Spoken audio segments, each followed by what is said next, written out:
წინა ვიდეოებში ჩვენ ვისაუბრეთ ცვლილებებსა და ფუნქციების შექმნაზე და მის მეშვეობით ჩვენ შევქმნით პროგრამა, სადაც გვყავს 4 მოთამაშე. ჩვენი პირველი ვიდეოს მიხედვით, რომ ყველა მოთამაშეს ჩამოუვზრდოთ მათი სიცოცხლის მაჩვენებელი, მათი სისწრაფე, სახელი და ცოცხლები არიან თუ არა ეს მოთამაშეები. მალევე შევამჩნევთ, რომ ზუსტად იმ პრობლემას წავაწყდებით, რასაც აქამდე ვაწყდებოდით კოდის წერისას.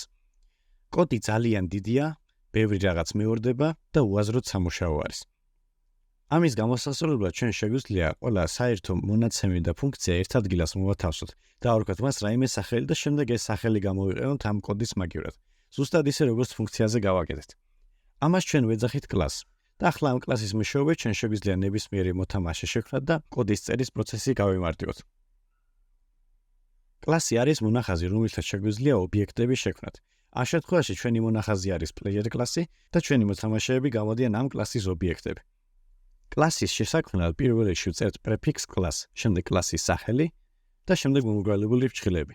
ხოლო ყველაფერი, რაც კლასს გააჩნია, იწერება ამ მომრგვალებულ ფრჩხილებს შორის.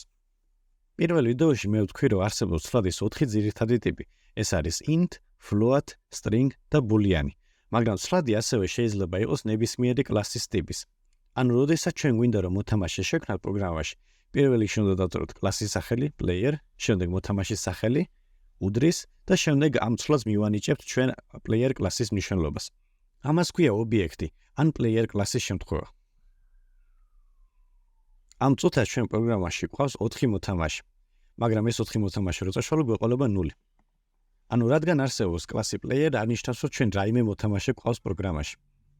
ჩვენ player კლასის გარდა რომ შევქმნათ მოწინააღმდეგის კლასი და ჩამოვწეროთ მათი თვისებები, მალევე შევამჩნევთ რომ ორივე კლასს გააჩნია ბევრი საერთო თვისება. ჩვენ შეგვიძლია რომ ეს საერთო თვისებები ცალკე კლასში ჩავწეროთ და შემდეგ მოთამაშესა და მოწინააღმდეგის ამ საერთო კლასიდან გადავცეთ ყველა თვისება. ასე შეგვიძლია ჩვენ ჩავამატოთ სხვადასხვა კლასები და ობიექტ კლასიდან გადავცეთ მათ ყველა ძირითადი ცვლადი და მეთოდი. ამას ჩვენ ვეძახით მემკვიდრეობას. მაგრამ ამით შეიძლება მალევე წავასწროთ რამდენიმე პრობლემას. მაგალითად, რა მოხდება თუ შევქმნით ფრინავ მოწინააღმდეგეს, მაგალითად ღამურას. ჩვენ მალევე შევამჩნევთ, რომ მოწინააღმდეგის კლასი ღამურას გრავიტაციის ინსტრუქციებს უმატებს, რაც რასაკვირველია ჩვენ არ გვჭირდება ამ შემთხვევაში.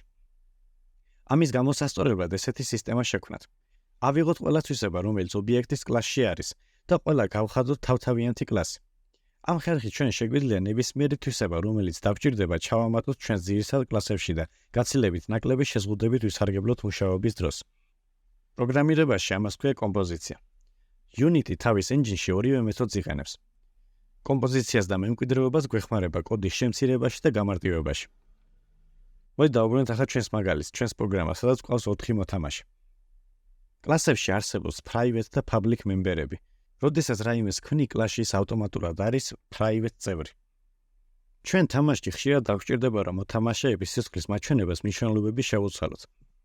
ჩვენ შეგვიძლია ამისთვის ავიღოთ ჩვენი ნებისმიერი მოთამაშე, დავუწეროთ მას წერტილი. წერტილი ნიშნავს, რომ ჩვენ ამ მოთამაშეში ვიხედებით და ამ მოთამაშეში ჩვენ შეგვიძლია მოვძებნოთ მისი სიცოცხლის მაჩვენებელი და შევუცვალოთ მას მნიშვნელობა. მაგალითად, თუ რამეს დაეტაკა, მას დავაკლოთ სიცოცხლე. ეს პროგრამა ჩვენ რომ ჩართოთ დაგვიწერდა errors. რადგან კლასში როცა რაიმეს ქმნი, ის ავტომატურად არის ამ კლასის private წევრი. private წევრი ნიშნავს, რომ ამ წერზე ზემოქმედება შეიძლება მხოლოდ კლასში, იმ მომრგვალებულ ფრჩხილებს შორის, ხოლო გარედან მას ვერ შეეხები. ამიტომ ჩვენ თუ გვინდა რომ გავედან გქონდეს სტომა ამ წევრებზე, შეგვიძლია მიუწეროთ წინ public. და ახლა რომ ჩავთოთ პროგრამა, ჩვენ შეგვიძლია რომ ჩვენი სიცოცხლის მაჩვენებელი შევცვალოთ. ეს გამოსადეგარია, რადგან არსებობს ისეთი რაღაცები, რისი შესვლაც არ გვინდა. მაგალითად, მოთამაშის სიარულის სისწრაფე და მისი სახელი. კარგი. მოდი ახლა ჩვენ პროგრამაში ესეთი რაღაც გავაკეთოთ. დავითვალოთ თუ რამდენი მოთამაშე არის ამ პროგრამაში. შევქმნათ ჩვენს კლასში ცვლადი number of players alive. და როდესაც მოთამაშე გაჩნდება, ამ number of players alive ცვლადს დავუმატოს 1. ამიტომ როდესაც მოთამაშე გაჩნდება, ის ნახავს ამ ცვლადს, დავუმატებს 1 და ესე გაგრძელდება ყოველი მოთამაშესთვის. მაგრამ ეს პროგრამა რომ ჩავთოთ, ესეთ რაღაცას წავაწყდებით. აქამდე ჩვენ რო შევქმნით მაგალითად სიცოცხლის მაჩვენებელი, ეს ნიშნავდა, რომ ყველა პლეიერს გააჩნია თავისი სიცოცხლის მაჩვენებელი. ამ შემთხვევაშიც ყველა მოთამაშეს გააჩნია თავისი number of players alive ცვლადი. და ყველა შემთხვევაში ყველა მოთამაშესთვის number of players alive უდრის 1. ეს რა თქმა უნდა არ არის ლოგიკური და ასე არ გვინდა. ჩვენ გვინდა რომ იყოს 1 ცვლადი და შემდეგ მოთამაშე როდესაც გაჩნდება, მივიდეს ამ ცვლადთან, დაუმატოს 1 და დაუბრუნდეს თავის საქმეს. ამისთვის ჩვენ შეგვიძლია თვლას წინ მივუწეროთ static. ეს ნიშნავს, რომ ამ თვლის ერთადერთი შემთხვევა იარსებებს.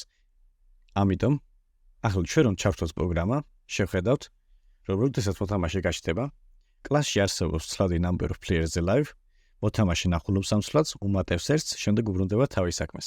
იგივე განმეორდება მეორე მოთამაშეზე, მესამე მოთამაშეზე და მეოთხე მოთამაშეზე. სულ ეს იყო, რაც მინდოდა მესაუბრა კლასებზე. ბოლომდე არ ახსენე კლასები, რადგან Unity-ში ამდენი ინფორმაცია კლასებზე ჯერჯერობით არ დავჭირდება და მეორე რთულია გასაგებად, ამიტომ რამე თუ ვერ გაიგეთ, შეგიძლიათ თავიდან გადაახვიოთ, უყუროთ, შეიძლება მაინც ვერ გაიგოთ, იმიტომ რომ მარტო მუშაობაში ბოლომდე იაზრებ თუ რა არის კლასი. ამიტომ თუ ვერ გაიგეთ, დაიზავებით, დაიბნევით, განაგრძელოთ უბრალოდ ტუტორიალების ყურება და ნელ-ნელა უფრო ნათელი გახდება ყველაფერი. შემდეგ ვიდეოში გადავინაცვლოთ Unity-ში და გისურვებთ წარმატებებს.